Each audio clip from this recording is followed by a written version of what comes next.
Hello everybody, my name is Eli. I'm the developer of Until Every Cage is Empty, which is a mapping project documenting the various forms of animal abuse and animal exploitation going on in the US. It has over 13,000 locations, ranging from slaughterhouses to processing facilities, research laboratories. So let's get started. I want to kind of show off how to use this and maybe some plans for the future. So this is it right here. This is the interactive map. As you can see, there are a whole bunch of clusters and a couple of pins scattered. If you zoom in, all the clusters will expand. So they're all color-coded, and each color corresponds to a specific type of facility. So for example, this little red pin is a slaughterhouse. In the pin, it'll give you information on the name of the facility, what type of facility it is. These are coordinates, address, phone numbers, what type of animals are killed at that slaughterhouse, and then the volume of the animals that are killed. So for example, American Beef Packers in LA kills 10,000 to 100,000 animals a year. That ranges anywhere from a couple thousand animals in some facilities to tens of millions. Maybe we'll find one like that as we're exploring. The orange pins are going to be animal dealers. So these are individuals or companies that request an animal dealing license from the USDA, and they're required by law to have an address. I went ahead and scraped all of that data, and that's why we have all these orange pins. Same thing with the green ones, which are just zoos or any location that exhibits animals, and then the yellow are going to be animal breeders. This can be puppy mills, this can be primate breeding facilities that breed them for research, things like that.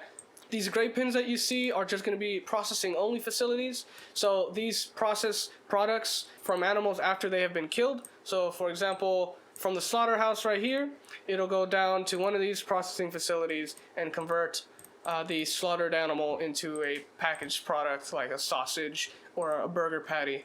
And these purple ones are going to be research laboratories. So here you're going to have information on what animals specifically are tested on and actually how many are currently in the facility.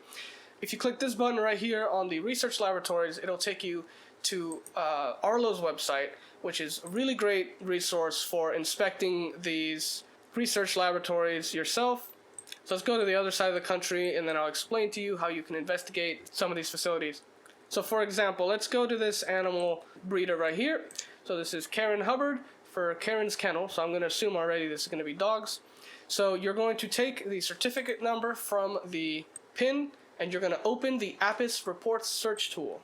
And in this website, you're going to simply paste that certificate that we just copied into the certificate number field, search, and it'll pop up right here under view licenses.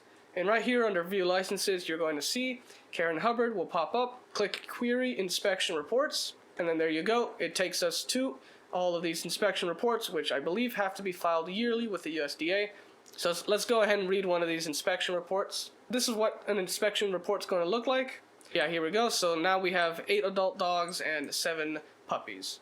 So this is how you can do research specifically on animal breeders. It also goes for exhibitors. So any zoo or any animal dealer is going to have this exact same thing, where you're going to have these view inspection reports, and you can go ahead and view the reports. And I see right here, Karen actually had 2 non-critical violations. So maybe we can see what that is.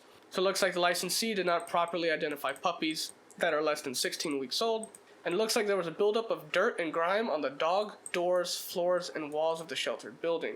So the violations range from non-critical, critical, and teachable moments, and also direct. You can go ahead and look at any of these facilities, and it will bring up all of their violations. So that's the animal breeders, and that covers animal breeders, that covers animal dealers, and exhibitors. They all do the same thing. They all have to report to the USDA and file those inspection reports. So now I want to explain a little bit about how you can investigate corporations using this map.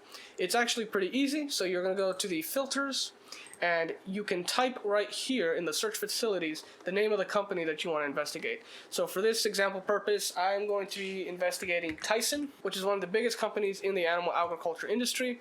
And if we zoom out, all of their pins across the country are going to be marked. Under doing business as, you're going to see the different names that this facility operates under, or different companies that it produces for. So for example, Tyson Fresh Meats, it's also the Dakota Technology Company, Madison Processed Meats, Thomas E. Wilson Foods. So all the places that are highlighted are places that have the word Tyson either under their name directly or in the doing business as field. You can also search directly by state and it'll expand all the clustered pins. So for example, if I wanted to research Texas, go ahead and click Texas right here. And these are all the pins in Texas. Quite a lot. It is a big state with a lot of animal abusers. Let's say I want to see Tyson's locations in Texas. So it looks like they have a few in all of these processing facilities, logistics centers, distribution centers, etc. And you can also filter directly by the type of facility down here. So let's say I only wanted to investigate the laboratories. So I'll go ahead and uncheck all of the pins that are not laboratories, and we'll go ahead and zoom in, and here are all the laboratories in the state of Texas. As you can see, this laboratory, 14 dogs, 5 pigs, 1 other farm animal. There's some that do primate testing as well. So that's pretty much it. All the information that I went over you can see in the how to use section of the website. Thank you to everybody who's contributed and helped me out with this project so far. I have big plans. This is just the beginning for this project. If you do want to contribute, you can always contribute through the GitHub, or you can email me directly. I'll link those in the description, and it's also linked inside the website if you did want to find it.